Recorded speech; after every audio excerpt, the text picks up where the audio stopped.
Let's take a walk along the Wallabar track and explore the past of the Wallumbdagul.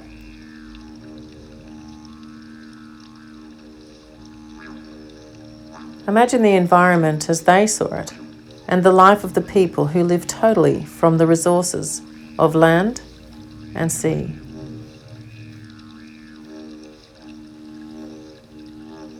It was a great place to live around 5,000 years ago when sea levels finished rising, flooding the valley of what is now called the Parramatta River.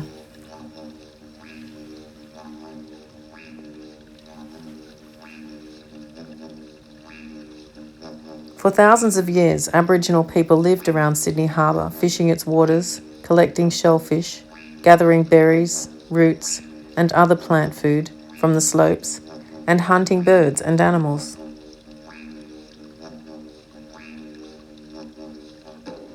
The Wallumbdagul were a subgroup of the Darug people of what is now Western Sydney.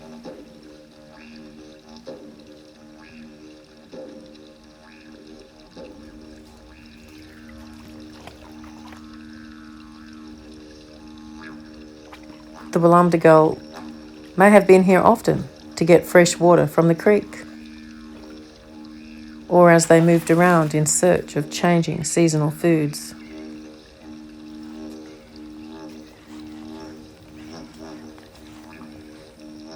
Glades Bay has rich Wallumbdagul history, with many traces of their life and occupation still visible today.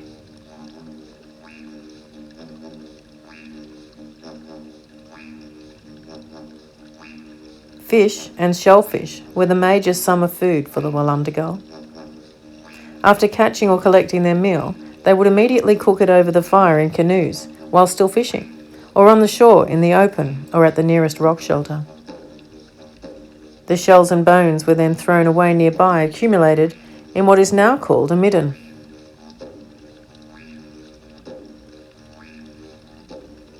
The shells here are proof of such a place. Look carefully at the embankment in front of us, and you will see many pieces of shell.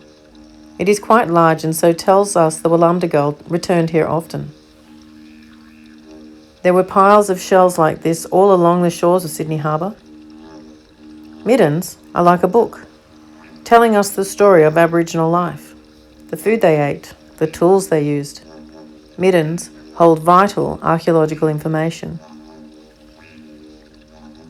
For Aboriginal people, middens represent their history, the way their people lived in this land for thousands of years, a vital link to their past. Even more importantly, it may be a grave site.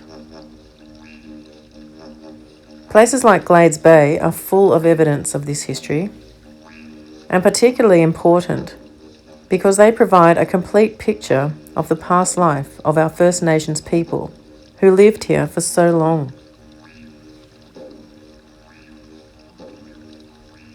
These sacred sites are significant for Aboriginal people today because they are the only evidence of thousands of years of history and a vital link to their ancestors and culture. So we must all take great care of these places. Flat stone surfaces found in many parts of Sydney made ideal canvases for Aboriginal drawings. They drew outline figures of people, animals, fish, weapons, and other beings or symbols from the dreaming. Here you can see two wallabies known as wallabar. Wallaby may have been a common local food in this area and a good place to catch them.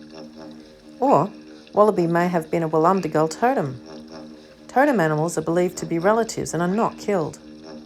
As Aboriginal groups all have different totems, this meant each species was protected in at least some areas. Whether a food source or totem, these engravings are a powerful reminder of the past importance of the wallaby in this area. Remember, all carvings have cultural and spiritual significance, so please treat all engravings with great care and respect.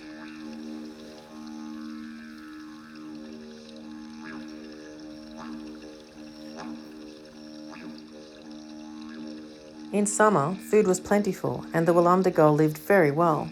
The fish were plump and juicy, plants bursting with fruit. The day's food was collected in a few hours, leaving the rest of the day free.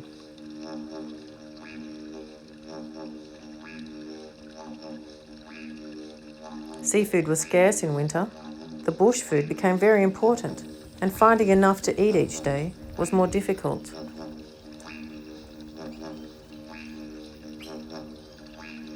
Men fished and hunted larger animals. Women fished and gathered food. They also knew the clan's accumulated knowledge of plant and animal life cycles and seasonal changes, critical for survival and finding enough food in winter. Around you on this walk are some of the plants from the menu of this bush cafe.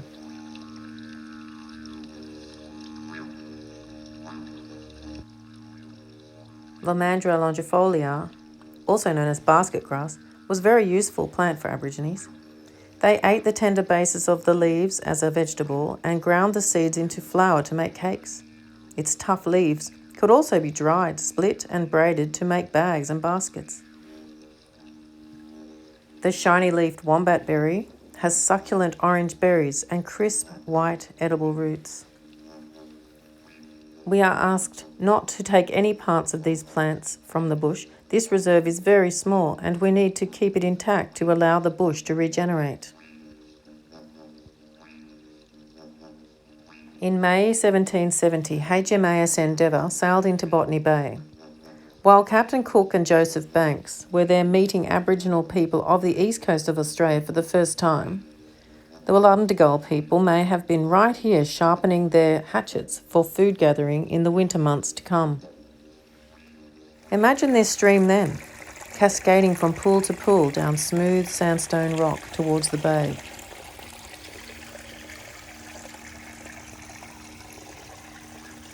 The lovely creamy trunks of open blackbutt forest rose up the slopes to your left.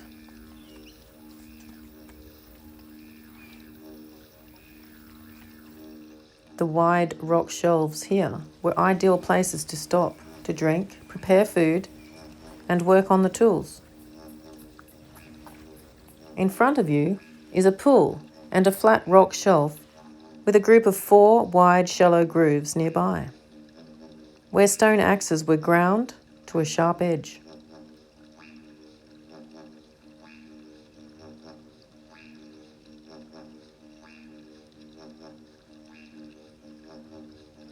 Stone axes were essential tools used by both men and women to cut toe holes for climbing trees, chop out animal nests and beehives, for felling trees and for cutting and shaping wood or bark for tools, weapons, and canoes.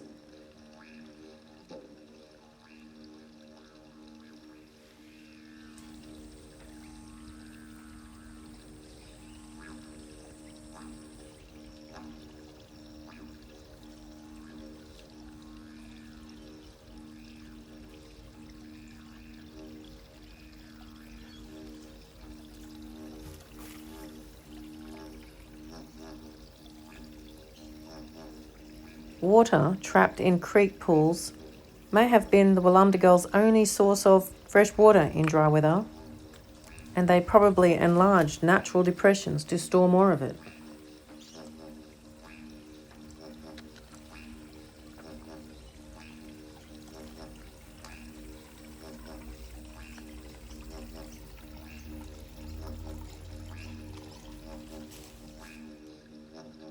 Well, we are at the end of our walk along the Wallabar track, where we have explored the past of the Wallumbdulgal. I hope you enjoyed the beautiful environment as they lived it. Please do come and see it for yourself. The commentary I have given today was largely taken from the various information boards you will see along the way.